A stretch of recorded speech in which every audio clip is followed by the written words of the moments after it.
Welcome back to Desikan cinema. இந்த எபிசோடில் நம்ம பார்க்க போகிறது மூவி ரிவ்யூ தேவரா பார்ட் 1.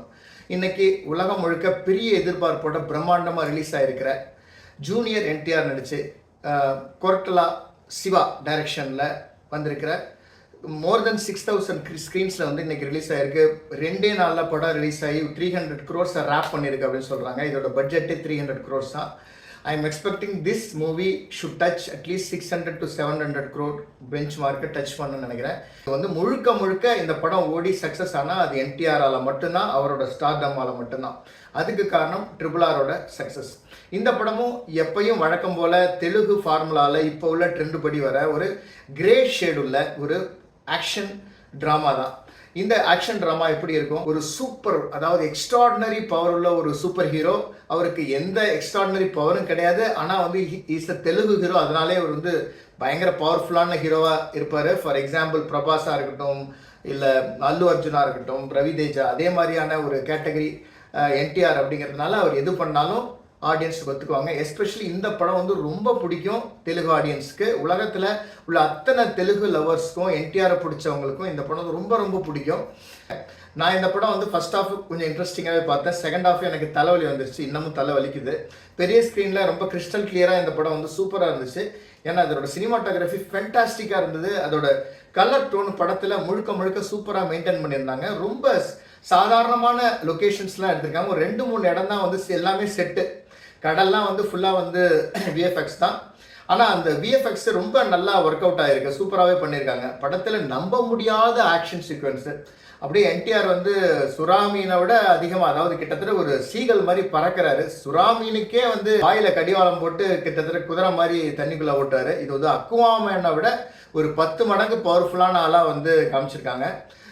ஆனால் இருந்தாலும் அவரோட சைஸ் கட்டையாக தான் இருக்கார், பாடி பில்டு எப்படி தான் இருந்தாலும் இந்த படத்தில் வந்து அவரோட ஆக்ஷன் சீக்வன்ஸுக்காக மட்டுமே இந்த படம் வந்து ஒரு 4-5 ஆக்ஷன் சீக்வன்ஸ் இருக்குது. எல்லாமே எனக்கு பிடிச்சிருந்தது.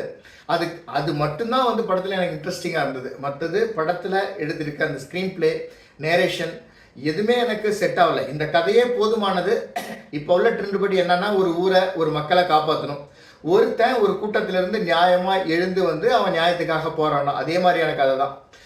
ஒரு கடலுங்க, அது வந்து ரெட் சி அப்படிங்கிறாங்க. ரெட் சீனா கல்ஃபில் இருக்கிற ரெட் சி கிடையாது. ரத்தம், அதாவது நிறைய கொலை குத்து காவு வாங்கி அப்படி வந்து சிகப்பான ஒரு கடல், வந்து கடலே சிகப்பான ரெட் சி அப்படின்னு சொல்கிறாங்க. சிகப்பு கடல் அப்படின்னு வச்சுக்கலாம். அது வந்து ஒரு ரத்த பூமி மாதிரி, ஒரு ரத்த கடல். அங்கே என்ன நடக்குதுன்னா, அந்த காலத்தில் பிரிட்டிஷர்ஸ் ஆட்சி பண்ண காலத்தில், இல்லை அதுக்கு பின்னாடி, அது எனக்கு என்ன ஹிஸ்ட்ரின்னு தெரியல.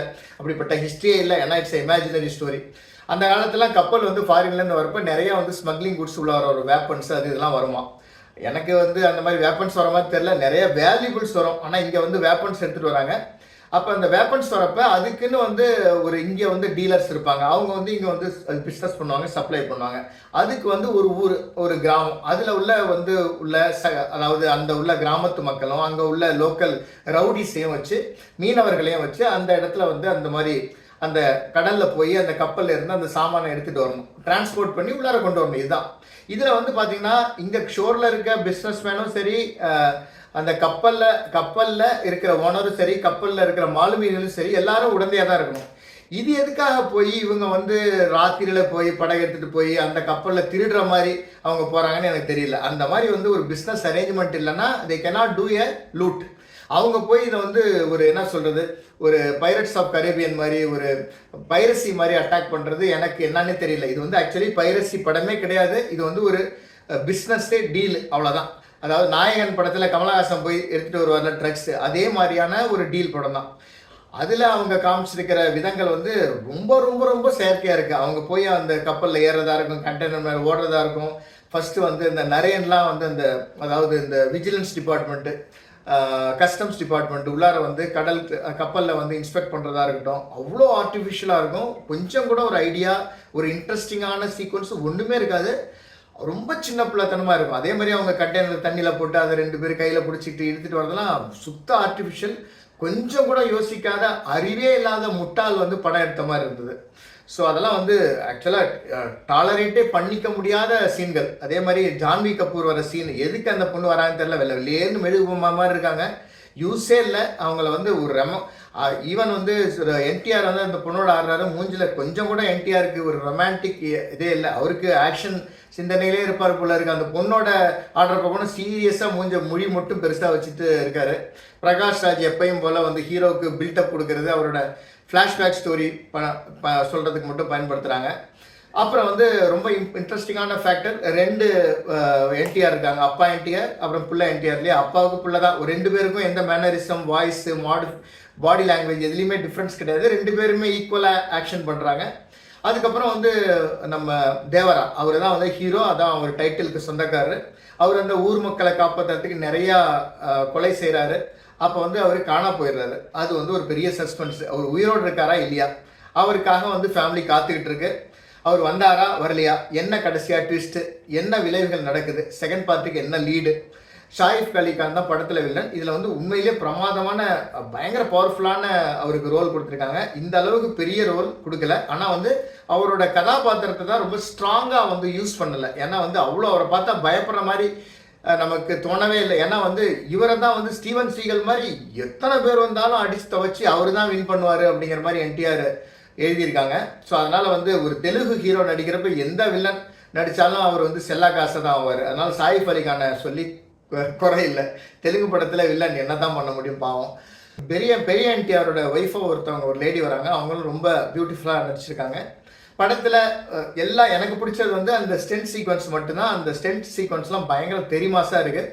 ஜூனியர் என்டிஆரோட ஆக்ஷன் சீக்வன்ஸில் அவர் பண்ணியிருக்கிற ஆக்ஷன் அந்த டிரான்ஸ்ஃபார்மேஷன் ரொம்ப சூப்பராக இருக்குது. அவரோட ஸ்க்ரீன் ப்ரெசன்ஸும் ரொம்ப நல்லா இருக்குது. படத்தில் நான் சொன்ன மாதிரி சினிமாட்டோகிராஃபி, அந்த கிரே ஷேடு, படம் ஃபுல்லாக மெயின்டைன் பண்ணிருக்காங்க. 2-3 இடம் தான் அந்த சின்ன இடத்துல அவங்க போட்டிருக்க செட்டு, அதெல்லாம் வந்து பயங்கர பிரம்மாண்டமாக படத்தை வந்து ஒரு மாசான படமாக காமிக்குது. அதே மாதிரி படத்தில் அனிருத்தா மியூசிக்கு, சாங்ஸ் வந்து ஏற்கனவே ஹிட்டு. அதில் வந்து அந்த டூயட் சாங் ரொம்ப நல்லா இருக்குது. அதை எடுத்த விதம் தான் எனக்கு பிடிக்கல. 2 குத்து நம்பர் இருக்குது. எப்பயும் போல் ஒரு ஹீரோ வில்லனும் சேர்ந்து ஆடுறது இல்லை, 2 ஃப்ரெண்ட்ஸுங்க ஆடுற மாதிரியான ஒரு பாட்டு. அந்த பாட்டு எனக்கு அவ்வளோ பெருசாக கனெக்ட் ஆகலை. வந்து இன்ட்ரோலுக்கு அப்புறம் பயங்கரமாக போர் அடிக்குது. கடைசியாக கொஞ்சம் 2 ட்விஸ்ட்னால கொஞ்சம் படம் புழைச்சிக்கிடுச்சு. எனிவே இந்த படம் வந்து ஓடணும். ஏன்னா தெலுங்கில் வந்திருக்கிற ஒரு டார்க் ஆக்ஷன் மூவி. இது காலத்தின் கட்டாயம். இந்த படம் வந்து ஹிட் ஆகிறது யாராலையும் தடுக்க முடியாது. ஸோ இதுக்கு என்னோட ரேட்டிங் வந்து 3 star out of 5. Thanks for வாட்சிங் தேசிங் சினிமா.